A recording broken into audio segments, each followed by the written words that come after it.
On va dresser le bilan, forcément, calmement, en se remémorant chacun. Instant, vous avez la ref.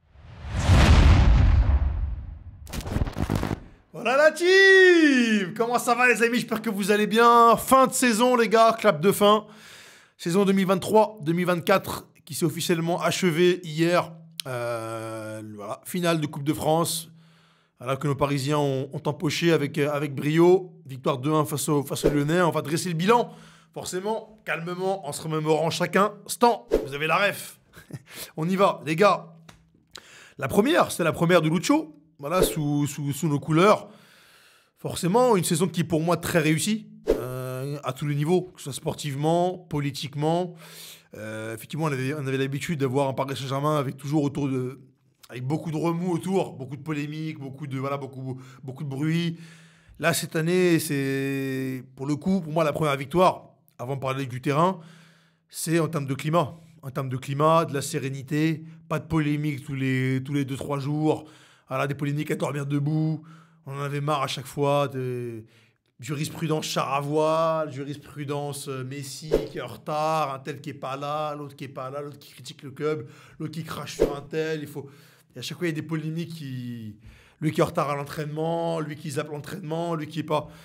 On en avait marre, ça plombait clairement l'ambiance, ça plombait clairement aussi la saison du Paris Saint-Germain. Là, cette année, virage à 180 degrés, de la sérénité, pas de polémique, que du positif. Même voilà, le dossier Kylian, qui était un peu le gros morceau, ça n'a pas créé beaucoup plus de remous que ça n'a pas créé d'histoire, ça n'a pas mis le club à feu et à sang, comme ça aurait pu être le cas, comme c'était le cas d'ailleurs les années précédentes. D'ailleurs, on en avait marre de ça. Très bien géré, très bonne gestion.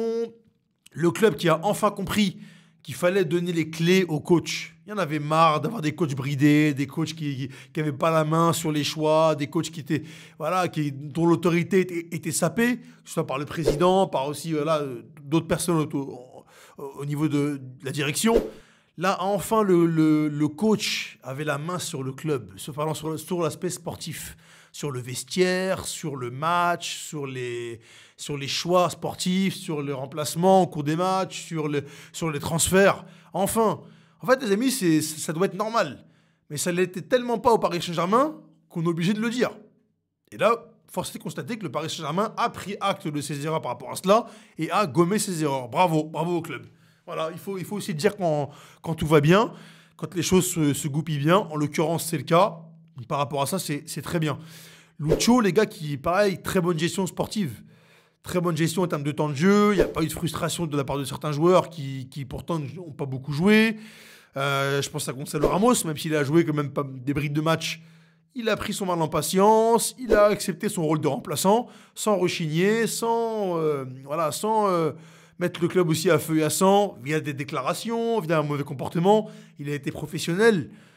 Et ça doit être normal, ça doit être normal de l'être. Mais il y a tellement des fois dans le football, même souvent, voilà, des joueurs qui ne sont pas contents de leur statut et qui revendiquent des choses, voilà, et qui du coup, de facto, créent une mauvaise ambiance au sein du vestiaire.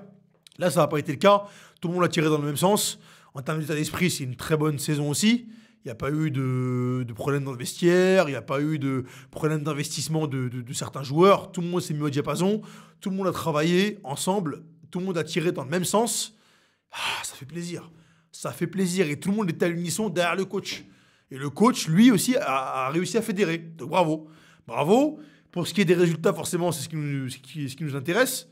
Triplé pour Lucho, première saison réussie. Voilà, même si maintenant on s'est tellement embourgeoisé, nos supporters, on s'est tellement habitué à ce qu'il y ait du caviar au Paris Saint-Germain, à ce que tout le club prenne toutes les coupes, que s'il n'y avait pas eu le triplé, on aurait tiré à boulet rouge sur le coach. Voilà, il a réussi, pour moi, les temps de passage sont bons. Demi-finale de Champions League, trophée des champions en poche, titre de champion de France en poche, Coupe de France en poche. Comme je le disais tout à l'heure, vestiaire assaini, pas de problème. Pas de gestion du cas Mbappé, qui a été pour moi très bonne, même si, voilà, effectivement, on peut se poser la question de se dire oui, mais avant, il ne sortait pas Kylian, avant son annonce par rapport à son départ, il ne le sortait pas, etc. Après, il l'a sorti. Mais moi, je trouve quand même qu'il a très bien géré ça. Il a très bien géré, que ce soit avant ou après, il a très bien géré, il a montré que c'était le patron. Même s'il y avait une déclaration où effectivement, pendant la saison, il avait dit oui, Kylian joue où il veut, etc. J'avais trouvé que c'était un désaveu. Mais voilà, ça va, ça n'a pas créé, ça a pas créé des problèmes plus que ça. Ça a été très bien géré par la suite. Honnêtement, moi, c'est une très bonne saison, les gars, hein. Je mettrais une 8,5 sur 10. Très bonne saison. Alors oui, on a la frustration de la Champions League. C'est une demi. Voilà, on ne pensait pas arriver en demi-finale. Faut dire ce qui est. On ne pensait pas du tout. Après tous les différents départs qu'il y a eu, Neymar, Messi, Verratti, tous les choix qui ont été faits, on ne pensait pas arriver en demi. On arrive en demi quand même. C'est aussi, voilà, c'est vrai que souvent, c'est compliqué parce que souvent, au Paris Saint-Germain, le coach a un rôle ingrat. Le coach a un rôle ingrat, c'est-à-dire qu'on va lui accorder très peu de crédit. Par contre, pour le discrédit, ça, on va y aller. Dès qu'il va se rater sur un match, sur un championnat, sur une Ligue des Champions, on va lui tomber dessus. Que ce soit nous, supporters, la presse, tout le monde va lui tomber dessus. Par contre, dès que c'est positif, là, il n'y a pas de crédit. On va dire, ah, mais c'est normal, en fait. Dès que là, il y a par exemple là, le triplé, Lucho, on va commencer à dire, ah, mais c'est normal. Il est au Paris Saint-Germain, c'est normal qu'il fasse au moins le tripier. Pardon, le tripier, Aaron Trippier. Qu'il fasse au moins le triplé. Non, les gars, oui, c'est ok. Effectivement, on est en Paris Saint-Germain. Il y a quand même des standards à respecter, je suis d'accord. Mais c'est compliqué. Il est arrivé quand même dans un contexte où il y a eu du ménage qui a été fait. Sa première saison, ça peut être compliqué. Ça peut être compliqué. D'autres se sont cassés les dents. Et lui, pour le coup, a tenu bon.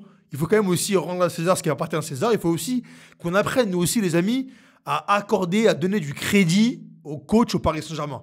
Il a réalisé le triplé, bravo à lui.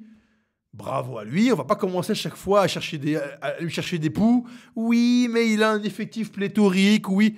Bien évidemment, c'est vrai qu'il n'a pas non plus... il n'entraîne pas Carquefou, sans leur manquer de respect. Il est au Paris Saint-Germain, il a des moyens qui sont pharaoniques. C'est normal qu'il fasse des résultats. Mais quand même, le triplé, voilà, c'est bravo à lui. Il faut quand même rendre à César ce qui appartient à César. Et puis surtout, au-delà de ça...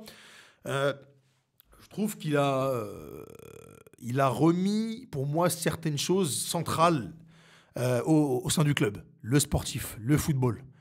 Le football, comme je le disais en préambule, on en avait marre des polémiques, des Instagram, des choses, des polémiques avec certains joueurs, ça a été fatigant. En plus, ça peut être par rapport à des contrats, par rapport à des retards à l'entraînement, par rapport à des manques de respect, par rapport à des passes droits. Voilà, effectivement, qui ont longtemps été accordés par la direction. Et là, enfin, je trouve qu'on confie les clés du camion au coach. C'est une très bonne chose. Et en cela, en termes de gestion sportive, en termes on va dire, de place et de moyens alloués au coach, je trouve que c'est une réussite. Voilà, sportivement, extra-sportivement, pour moi, cette saison est très bien. Je trouve qu'on a assaini l'environnement. On a assaini l'environnement, niveau sportif, niveau extra-sportif, et c'est une très bonne chose. Pour moi, je me répète, 8,5 sur 10. Les amis, n'hésitez pas à donner votre avis là-dessus. Hein. Sur la saison du Paris Saint-Germain, est-elle réussie? Est-elle mi-réussie? Est-elle ratée pour vous? C'est intéressant d'avoir votre avis. Voilà, en tout cas, pour moi, pour une première saison sous pavillon Luis Enrique, c'est une réussite. Et pour moi, il doit rester, bien évidemment, la question ne se pose pas, et je pense qu'au sein du club, elle ne se pose pas. Il doit rester, on doit continuer à bâtir avec Luis Enrique. Là, le mercato va arriver. Il doit, bien évidemment, comme il a été lors du mercato précédent, il doit être l'instigateur principal de ce mercato, bien évidemment on va dire en symbiose avec Luis Campos, mais le coach a un rôle tellement important et j'ai l'impression que les dirigeants l'ont enfin compris et donc c'est tant mieux. Maintenant voilà, on va pas s'enflammer, on va attendre la suite. En tout cas là, c'est très bon augure. Très bon augure pour la suite. Moi, je suis plus que jamais confiant. Là, il y aura l'après Kylian. Hâte de voir comment les dirigeants vont construire après Kylian. Merci à lui, comme je l'ai dit. Voilà, faut pas avoir peur de lui dire merci. Même si voilà, beaucoup ont des griefs contre lui, beaucoup ne comprennent pas certaines choses. Moi, voilà, j'ai déjà fait même ma position là-dessus, vous la connaissez. Hein. Sportivement, moi, avec Kylian, j'ai très peu de problèmes. Je pense qu'il a tiré l'équipe à plusieurs reprises vers le haut quand ça allait pas. Il a marqué des buts ô combien importants dans des compétitions importantes. Il y a eu pas mal de coups d'éclat, notamment en Ligue des Champions. Alors oui, en Ligue des Champions, on n'aura pas réussi à aller au-delà de ce plafond de verre avec Kylian. Malgré tout, il aura quand même eu des coups d'éclat.